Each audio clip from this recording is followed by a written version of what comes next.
This is a teardown of an Opti UPS Value Series Model 375C. Kind of an interesting little unit. Has some rattles to it though. And I like the fact that it doesn't have a built-in cord despite being a budget battery backup. Plus it has serial management of all things and network surge protection. But to get to the battery, there's a nice little cover. This thing actually is really impressive for what it is. So you remove these two screws. Forgot to switch battery in my drill.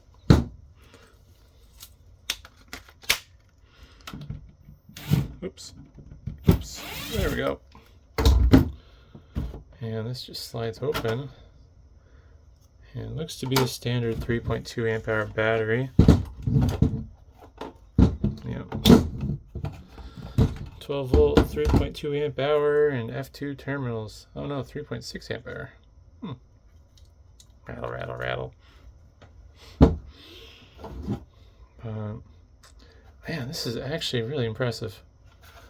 I like the fact that it's so compact, the battery's so easy to get to, removable cord, has management if you need it. I don't know why you would for something this small. Just pretty elegant design. It's going to be interesting to see what the inside looks like. Now this isn't going to have a big fancy transformer in it because it's way too light. The battery's probably almost 2/3 of the weight.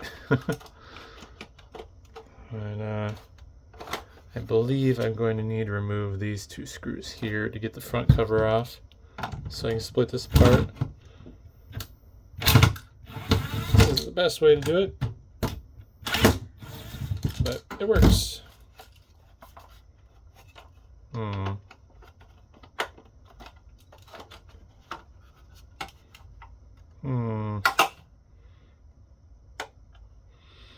Interesting.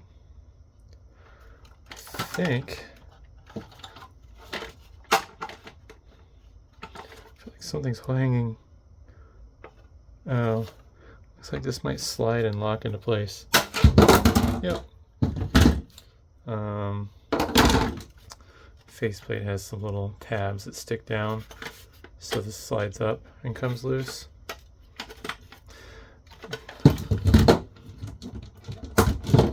What an elegant battery backup though. I really like this. It's probably one of the nicest little budget battery backups I've seen. Because I don't feel like this would have been expensive. I mean, it may have been more expensive than a cheaper battery backup, but like this wasn't no $500 unit or anything crazy like that. LED indicator board, switch.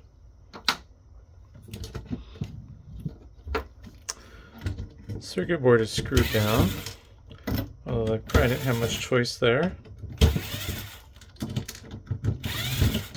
I like the fact that the rear outlets are attached with little connectors here rather than being hardwired. It's kind of nice from a repairability standpoint. So it just came out. It should be the same with power input. Yeah, there's spade terminals, but they're stuck on really nice. Huh? It's gonna take some looking at. There we go. Oof, violent.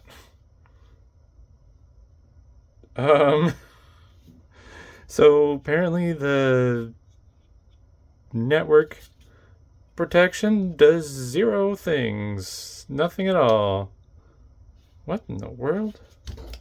Well, that's stupid. I hate that. That's kind of makes me mad.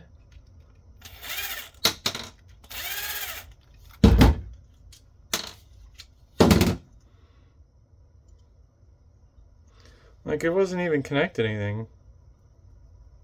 It's not grounded. It's not... There's no MOVs. It has spots for MOVs and a PTC, but there's just jumper wires.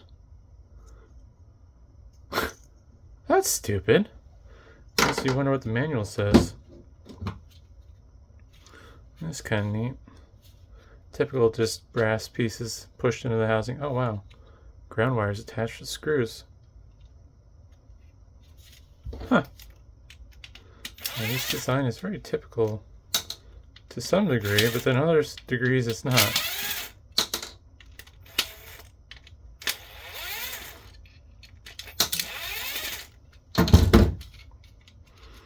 Covers holding the brass down, and yeah, these were the terminals the spade lugs were attached to.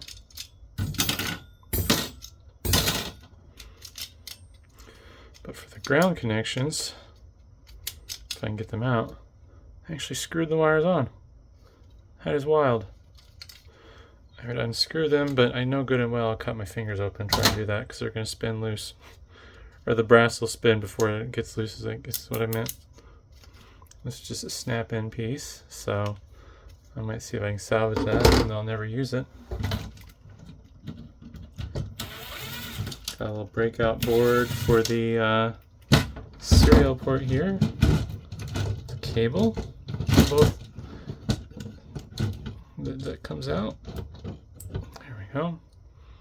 Got a bunch of opto isolators for protection purposes.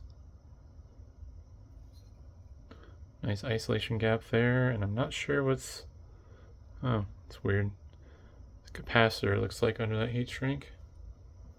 Yeah, definitely a capacitor. Not sure why the heat shrink's there, but oh well. Maybe they're worried surge or something caused it to blow up. But very compact. Got a little current sense coil there. These should be relays. I think this might be a capacitor, yeah. Got a mauve here on the, I don't know.